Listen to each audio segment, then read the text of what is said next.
Are the Phoenicians real? Were they actual people? In today's video, we'll discuss exactly that. The amount of messages I've been getting since the Hamza video was released were unbelievable. So many messages telling me I was wrong, telling me I was uneducated about them. And let me tell you something, I was uneducated about them. But so are you. And this video today will change your mind. In today's video, we're watching exactly that. Simcha Session, the legend, is going to talk about the Phoenicians, if they were real, where they came from, and it's going to be enjoyable for all of us. So without any continuation or any delay, let's get to the video. But before we do, just subscribe. Subscribe to the channel. What's your problem? Subscribe a little bit so we can grow our community together. Yalla guys, let's get started. Today I'm going to be talking about the Phoenicians, another invented people of the ancient world, just like the Palestinians are an invented people of the modern world. And what's the purpose? To airbrush the Jews out of history. Before I get on with it, if you like the content of my YouTube channel, press like and subscribe. Please do. Let's get into the Phoenicians. How can you say they didn't exist? They didn't exist. I'm just saying it. And if you look on any website, if you look it up, read any book, the first paragraph will be, there was never a people that called themselves Phoenician. So where does this name come from? After all, these famous people invented the alphabet, were famous explorers, almost conquered Rome. Where does that come from? How could you say, Simcha, that they didn't exist?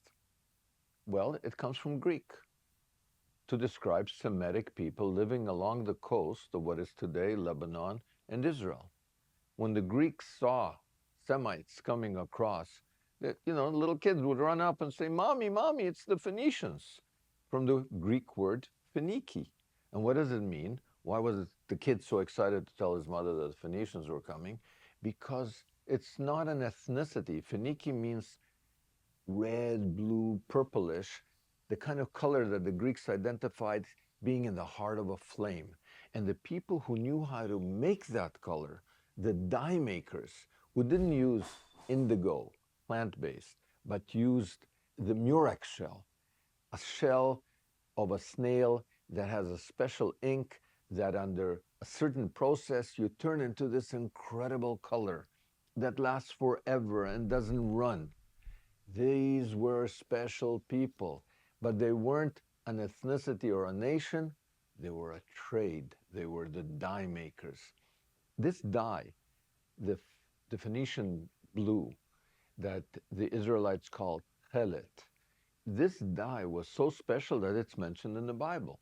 Moses commands the Israelites to wear it as one of the threads with fringes at the corner of their four-cornered garments.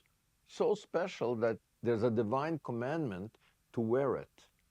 Now, why?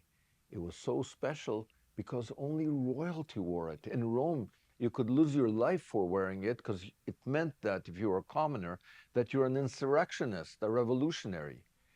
Only aristocracy could wear the blue, the royal blue.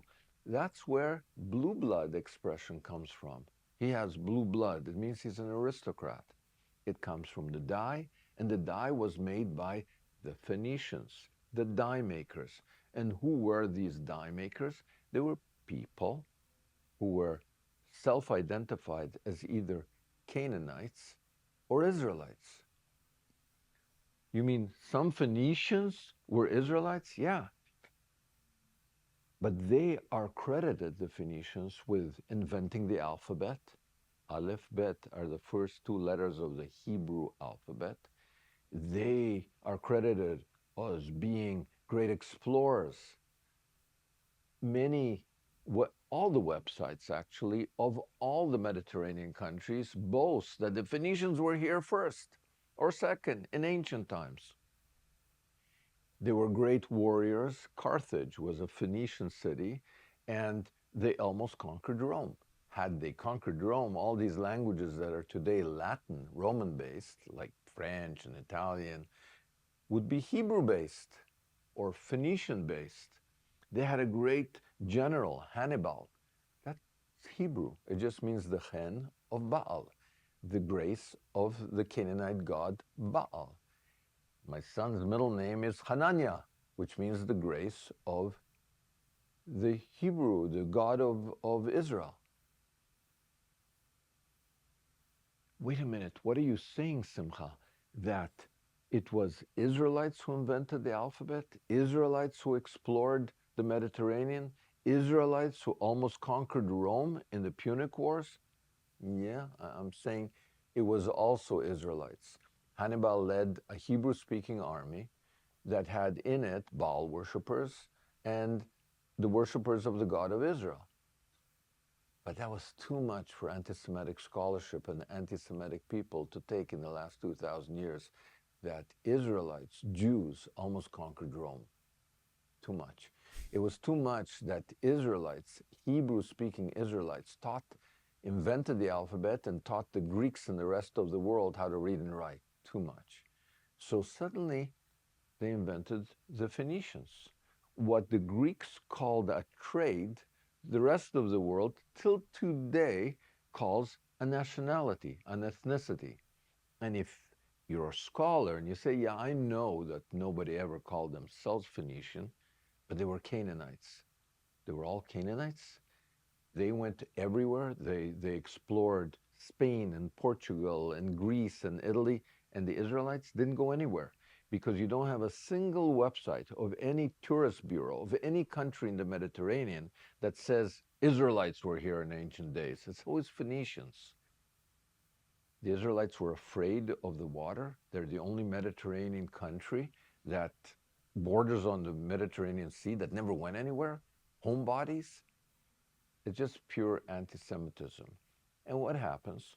For thousands of years, this has happened over and over and over again. The first step in getting rid of the Jews is getting rid of their history. But here's the irony. Scholars will agree that there was never a people that called themselves Phoenicians. They'll call them Canaanites. But guess what? There were Canaanites in ancient days, but there aren't Canaanites anymore. And the people that nobody mentions, the Israelites, at least nobody mentions in the context of the dye making and the alphabet and the exploration and the war on Rome, that people, the Israelites, the Jews, they existed then and they exist now. So no, Phoenicians never existed. Yes, I was wrong in the Hamza debate. Hamza was also wrong in the debate.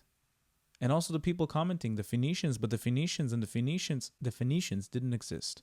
Case closed. Let's move on with our lives and consider this group, the Israelites and the Canaanites. I'm glad we got to watch this video together. I'm glad we got to learn from this video together. There's a book called In Search of the Phoenicians by Josephine Crawley Quinn, and she breaks it down in a clear way to prove that the Phoenicians never existed. If this video wasn't enough, do me a favor and do us all a favor and read that book so we can move on with our lives.